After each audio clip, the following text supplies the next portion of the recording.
بسم اللہ الرحمن الرحیم الصلاۃ والسلام علیکہ یا سیدی یا رسول اللہ۔ معزز ناظرین، آپ کو روحانی تدبیر میں خوش آمدید کہتے ہیں۔ ان ویڈیو سیریز میں ہم سیرت النبی صلی اللہ علیہ وسلم پر روشنی ڈالیں گے۔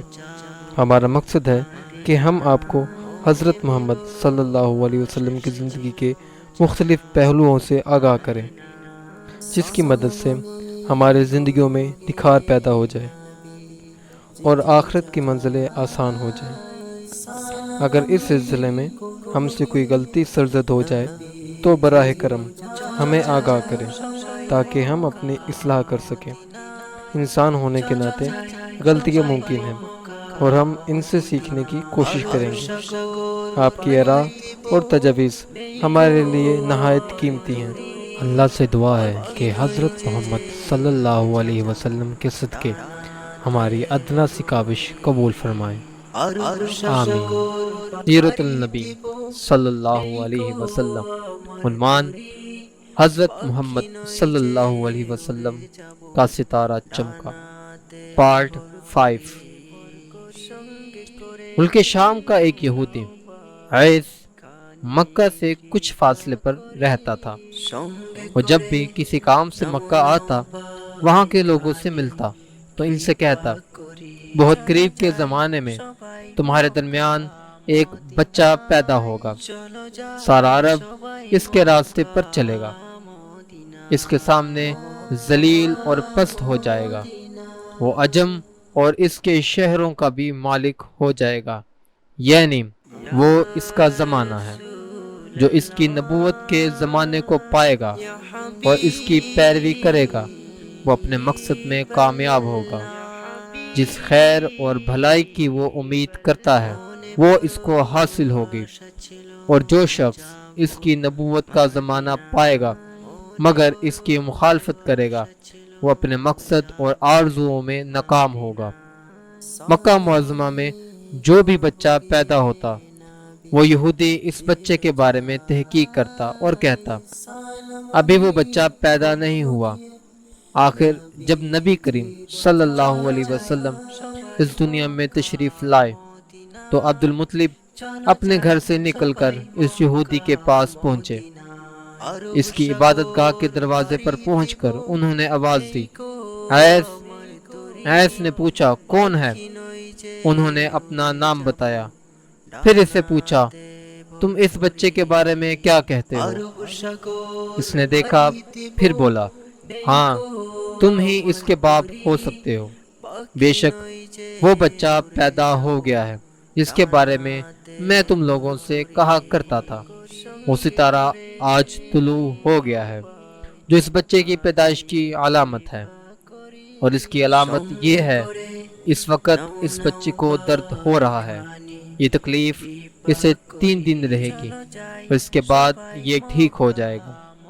راہب نے جو یہ کہا تھا 3 دن تک تکلیف میں رہے گا، تو اس کی تفصیل یہ ہے کہ آپ صلی اللہ علیہ وسلم نے 3 دن تک دودھ نہیں پیا تھا۔ یہودی نے عبد المطلب سے یہ بھی کہا تھا، اس بارے میں اپنی زبان بند رکھیں، یعنی کسی کو کچھ نہ بتائیں، ورنہ لوگ اس بچے سے زبردست حسد کریں گے، اتنا حسد کریں گے کہ آج تک کسی نے نہیں کیا، اور اس کی اس قدر سخت مخالفت ہوگی کہ دنیا میں کسی اور کی اتنی مخالفت نہیں ہوئی۔ پوتے کے متعلق یہ باتیں سن کر عبد المطلب نے عیس سے پوچھا، اس بچے کی عمر کتنی ہوگی؟ یہودی نے اس سوال کے جواب میں کہا، اگر اس بچے کی عمر طبیعی ہو تو بھی 70 سال تک نہیں ہوگی، بلکہ اس سے پہلے ہی 61 یا 63 سال کی عمر میں وفات پا جائے گی، اور اس امت کی اوسط عمر بھی اتنی ہوگی۔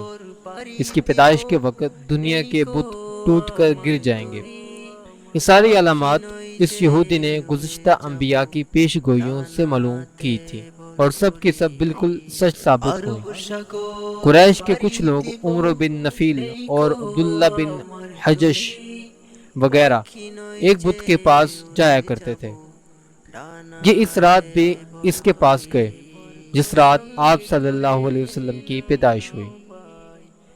انہوں نے دیکھا وہ بت اوندھے منہ گر پڑا۔ ان لوگوں کو یہ بات بری لگی۔ انہوں نے اس کو اٹھایا، سیدھا کر دیا، مگر وہ پھر گر گیا۔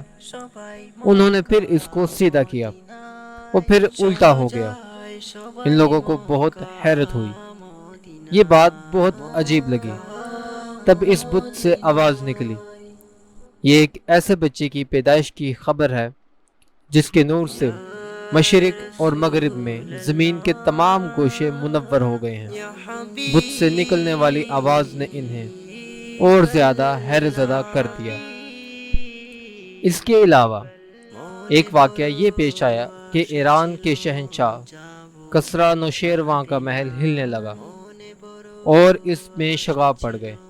نوشیروان کا یہ محل نہایت مضبوط تھا، بڑے بڑے پتھروں اور چونے سے تعمیر کیا گیا تھا۔ اس واقعے سے پوری سلطنت میں دہشت پھیل گئی۔ شگاف پڑنے سے خوفناک آواز بھی نکلی تھی۔ محل کے 14 کنگرے ٹوٹ کر نیچے آ گرے تھے۔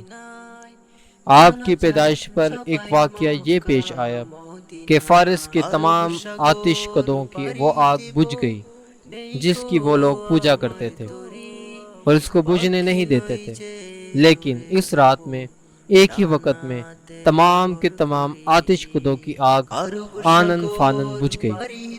آگ کے پوجنے والوں میں رونا پیٹنا مچ گیا۔ کسریٰ کو یہ تمام اطلاعات ملی تو اس نے ایک کاہن کو بلایا۔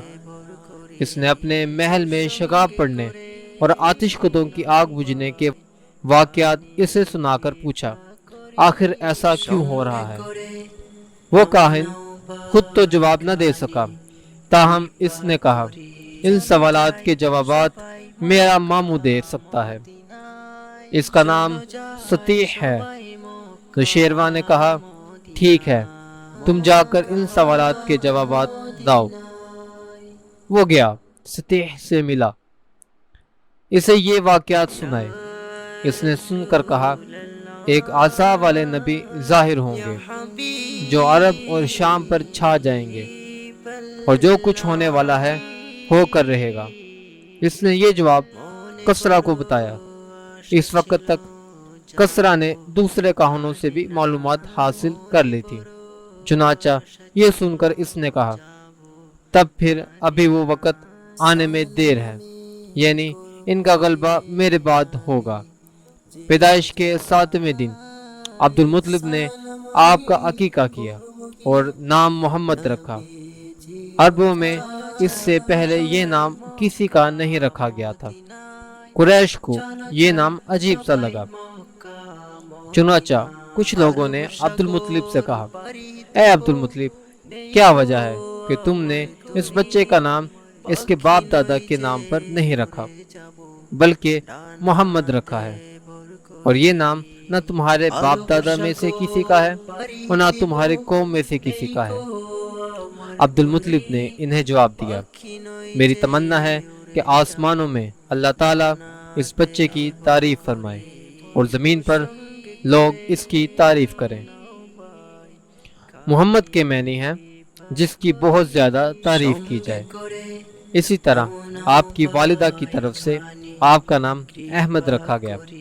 احمد نام بھی اس سے پہلے کسی کا نہیں رکھا گیا تھا، مطلب یہ کہ ان دونوں ناموں کی اللہ تعالیٰ نے حفاظت کی اور کوئی بھی یہ نام نہ رکھ سکا۔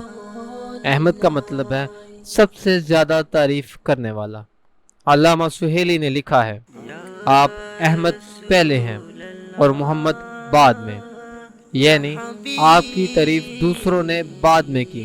اس سے پہلے آپ کی شان یہ ہے کہ آپ اللہ تعالیٰ کی سب سے زیادہ حمد و ثنا کرنے والے ہیں۔ پرانی کتابوں میں آپ کا نام احمد ذکر کیا گیا ہے۔ اپنی والدہ کے بعد آپ نے سب سے پہلے ثوبیہ کا دودھ پیا۔ ثوبیہ نبی کریم صلی اللہ علیہ وسلم کے چچا ابو لہب کی باندی تھی۔ ان کو ابو لہب نے آپ کی پیدائش کی خوشی میں آزاد کر دیا تھا۔ ثوبیہ نے آپ کو چند دن تک دودھ پلایا۔ انہی دنوں ثوبیہ کے ہاں اپنا بیٹا پیدا ہوا تھا۔ آپ کی والدہ نے آپ کو صرف 9 دن تک دودھ پلایا۔ ان کے بعد صوبیہ نے پلایا۔ پھر دودھ پلانے کی باری حضرت حلیمہ سعدیہ رضی اللہ عنہا کی آئی۔ حضرت حلیمہ سعدیہ اپنی بستی سے روانہ ہوئی۔ ان کے ساتھ ان کا دودھ پیتا بچہ اور شوہر بھی تھے۔ حضرت حلیمہ سعدیہ دوسری عورتوں کے بعد مکہ میں داخل ہوئی۔ ان کا خچر بہت کمزور اور مریل تھا۔ ان کے ساتھ ان کی کمزور اور بوڑھی اونٹنی تھی۔ وہ بہت آہستہ آہستہ چلتی تھی۔ ان کی وجہ سے حلیمہ سعدیہ قافلے سے بہت پیچھے رہ جاتی تھی۔ اس وقت بھی ایسا ہی ہوا۔ وہ سب سے آخر میں مکہ میں داخل ہوئی۔